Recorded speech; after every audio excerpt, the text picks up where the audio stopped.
Esse foi o motor mais rápido que nunca venceu. O mais poderoso. E o mais mortal.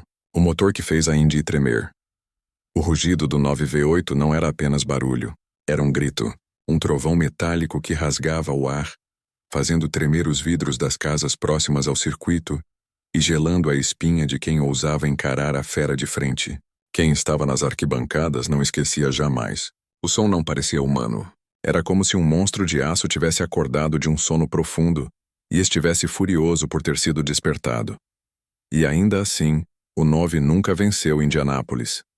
Essa é a contradição que o transforma em lenda. Como um motor tão à frente de seu tempo, tão brutalmente poderoso, podia colecionar apenas derrotas, tragédias e frustrações. Teria sido apenas azar? Ou havia algo muito mais sombrio acontecendo nos bastidores? A história do 9 não é apenas sobre velocidade. É sobre ambição, política, medo e homens que ousaram desafiar o impossível. No coração dessa trama estava Lewis Welch, o industrial obcecado pela ideia de criar o motor mais poderoso que a Indy já havia visto. Ao seu lado surgiam nomes que pareciam personagens de cinema. Preston Tucker, o visionário inquieto que mais tarde enfrentaria a indústria automobilística inteira com seu carro revolucionário.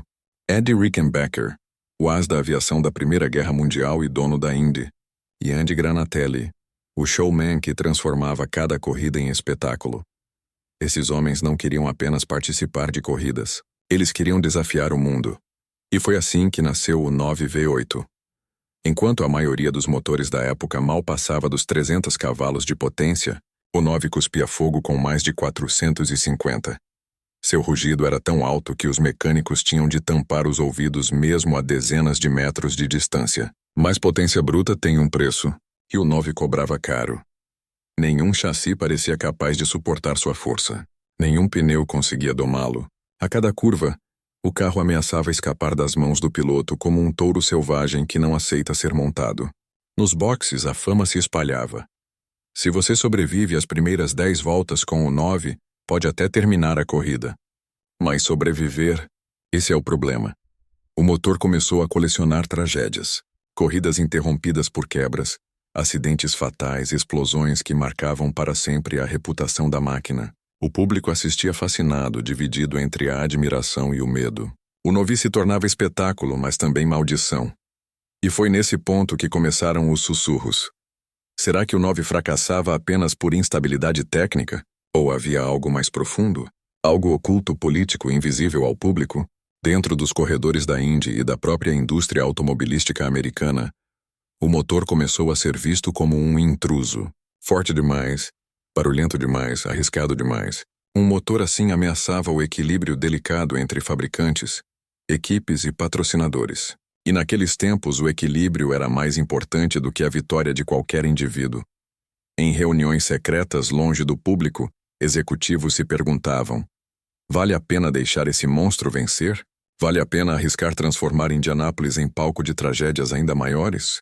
E foi assim que o 9 passou a enfrentar inimigos invisíveis. Não bastava lutar contra rivais na pista. Agora ele enfrentava também forças políticas que operavam nas sombras. Projetos eram atrasados. Peças não recebiam aprovação. Regulamentos mudavam de forma sutil. Sempre o suficiente para dificultar o avanço do monstro. Ainda assim, o 9 continuava rugindo. Continuava atraindo pilotos dispostos a arriscar a vida em troca da glória. Mas o preço era alto. Pilotos morreram tentando domá-lo. Equipes faliram. Mecânicos choraram ao ver anos de trabalho explodirem em segundos. E pouco a pouco o motor ganhava fama de maldito. Era um pacto com a morte. E no entanto havia algo de irresistível. Porque cada vez que o 9 surgia na pista, a multidão se levantava. O rugido dominava tudo. A esperança se renovava. Será que dessa vez ele vence? Mas a resposta invariavelmente era a mesma. Tragédia. Só que essa não é toda a história. Porque documentos esquecidos em arquivos e protótipos escondidos em depósitos de Detroit revelam um detalhe que muda tudo. O 9 ainda tinha muito mais a oferecer. Enquanto o público acreditava que ele estava acabado, os engenheiros trabalhavam em segredo. Testes privados mostraram que o motor podia chegar perto dos 1000 cavalos de potência, uma força tão absurda que, se tivesse chegado às pistas, poderia ter mudado para sempre a história da Indy. Mas o mundo nunca viu esse 9 em ação. E aqui está a pergunta que ecoa até hoje. O que teria acontecido se ele tivesse sido liberado? Será que a história do automobilismo seria diferente? Ou será que, diante de tanta potência, a tragédia teria sido ainda maior? O que sabemos é que o 9 não foi apenas derrotado pela pista. Ele foi derrotado pelo medo. O medo dos rivais, que viam nele uma ameaça impossível de conter. O medo dos executivos, que não queriam arriscar o equilíbrio da indústria. O medo dos pilotos, que sabiam que uma corrida com o 9 podia ser também sua última corrida. Mas talvez o mais assustador seja o seguinte: o 9 nunca foi realmente derrotado.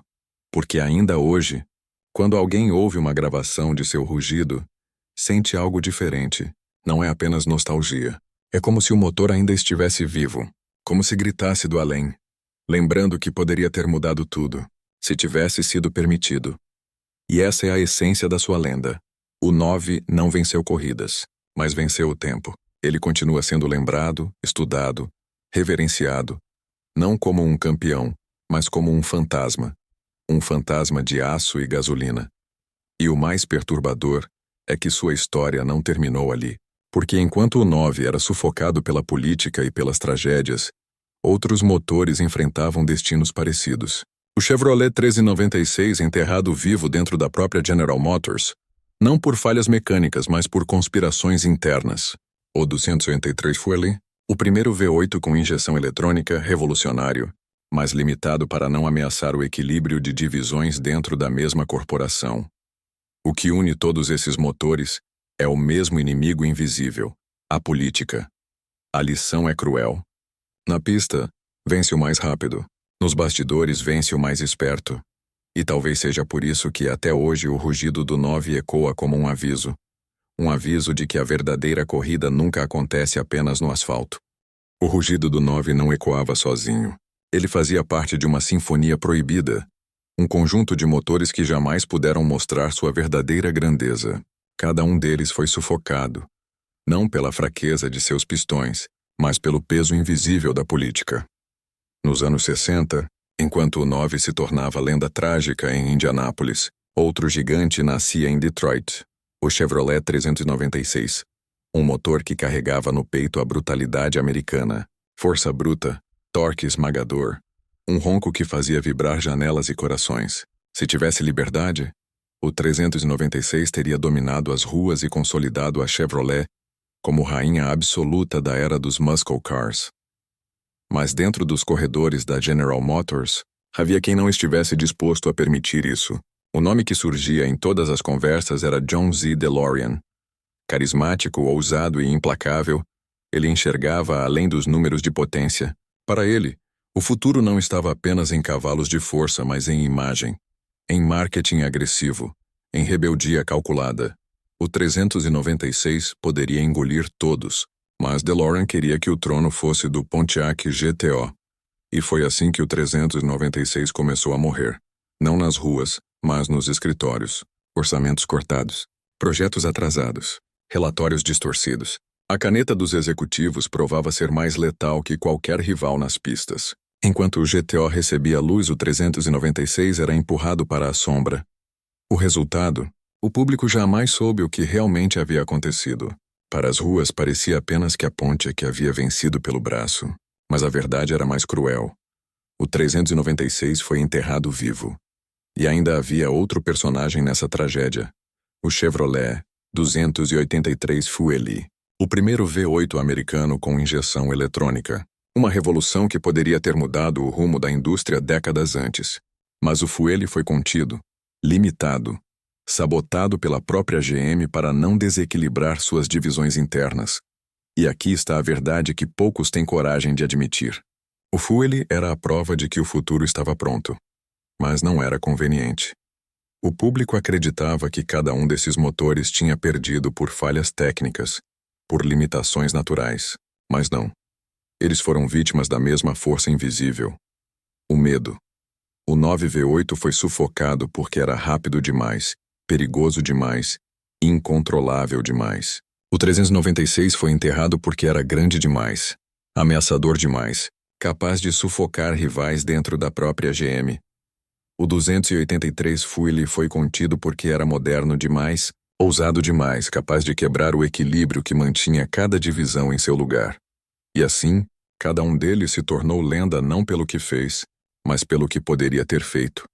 Imagine por um instante. Se o 9 tivesse alcançado seus 1000 cavalos, teria mudado para sempre a Indy. Se o 396 tivesse recebido apoio total, teria esmagado rivais nas ruas e pistas. Se o Fuel tivesse sido liberado, a injeção eletrônica teria dominado os carros americanos. 20 anos antes, esses e se são a verdadeira herança que eles deixaram. Mas talvez o mais perturbador seja perceber que essas histórias não foram exceções. Foram regra. Sempre que um motor ameaçou o equilíbrio do poder, as facas saíram. Sempre que um projeto ousou brilhar mais do que deveria, foi sufocado. Smokey Yunick, o lendário preparador, dizia: a política mata mais motores que o desgaste. Ele sabia. Ele viu de perto. E é por isso que, quando falamos de motores proibidos, não falamos apenas de mecânica. Falamos de traição, medo e ambição. O rugido do 9, o silêncio forçado do 396, o suspiro contido do Fuel.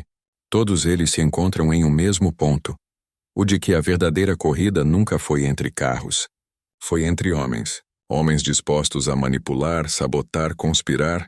E, no fim, os motores se tornaram personagens de uma tragédia maior que eles próprios. O 9, lembrado como o monstro que nunca venceu.